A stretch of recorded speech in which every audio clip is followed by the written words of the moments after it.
সুজি দিয়ে বানাও অমৃতভোগ। সুজির একদম নতুন রেসিপি, মাত্র হাফ কাপ সুজি দিয়ে তৈরি হয়ে যাবে।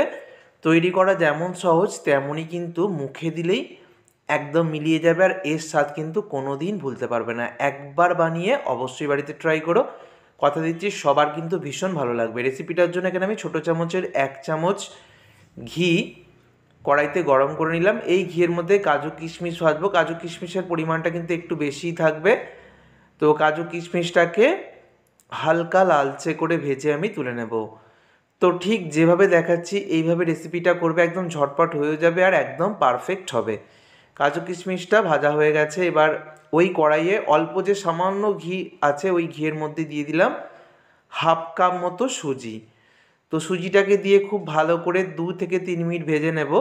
তো মিনিট 3 মতো খুব ভালো করে ভেজে নিয়েছি। এবারে দিয়ে দিচ্ছি আমি ঘি। এখানে আমি 3 চামচ ঘি দিয়ে দিলাম। এখানে কিন্তু ঘিয়ের পরিমাণটা কম করা যাবে না, ঘিটা দিলে তবেই কিন্তু খেতে বেশি ভালো লাগবে। 3 চামচ বড় চামচের ঘিয়ের মধ্যে খুব ভালো করে আমি সুজিটাকে দেখো ভেজে নিচ্ছি। মিনিট 2 ভেজে নিয়েছি। তার মধ্যে একটা তেজপাতা আর 5টা এলাচকে ফাটিয়ে দিয়ে দিলাম। আরও 2 মিনিট খুব ভালো করে ভেজে নেব। সুজিটা দেখতেই পাচ্ছ হালকা লালচে কালার কিন্তু চলে এসছে। এবারে আমি দিয়ে দিচ্ছি দুধ। এখানে আমি হাফ লিটার ঘন লিকুইড দুধ নিয়েছি।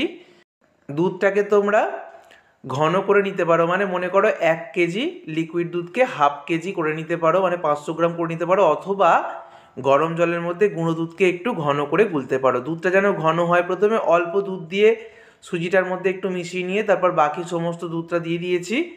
আবারও বলছি, হাফ কাপ সুজির জন্য এখানে 500 গ্রাম ঘন করা লিকুইড দুধ রয়েছে। খুব ভালো করে দেখো মিশিয়ে নিচ্ছি। সুজিটা কিন্তু খুব তাড়াতাড়ি ঘন হতে শুরু করবে।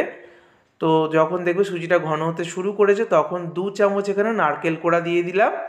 আর দিয়ে দেবো আমি 3 চামচ চিনি।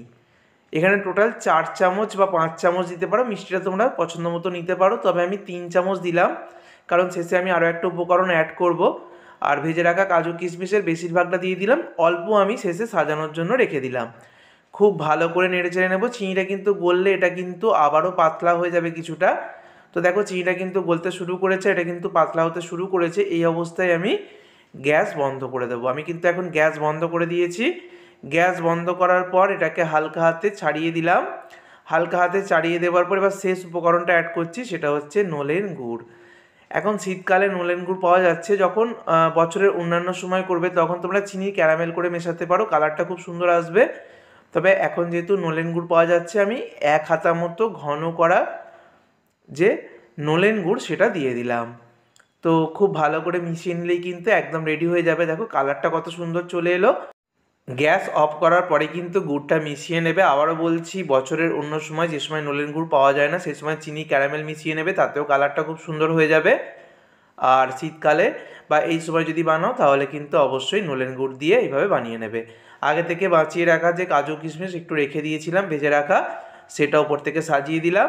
আর এই কাজু কিশমিশ দিয়ে সাজিয়ে দিলেই তৈরি হয়ে গেল সুজির একদম নতুন দুর্দান্ত রেসিপি, সুজির অমৃতভোগ। মুখে দিলে আজীবন স্বাদ লেগে থাকবে। অবশ্যই একবার হলেও বাড়িতে ট্রাই করো। ভিডিওটাকে অনেক অনেক শেয়ার করো। ধন্যবাদ।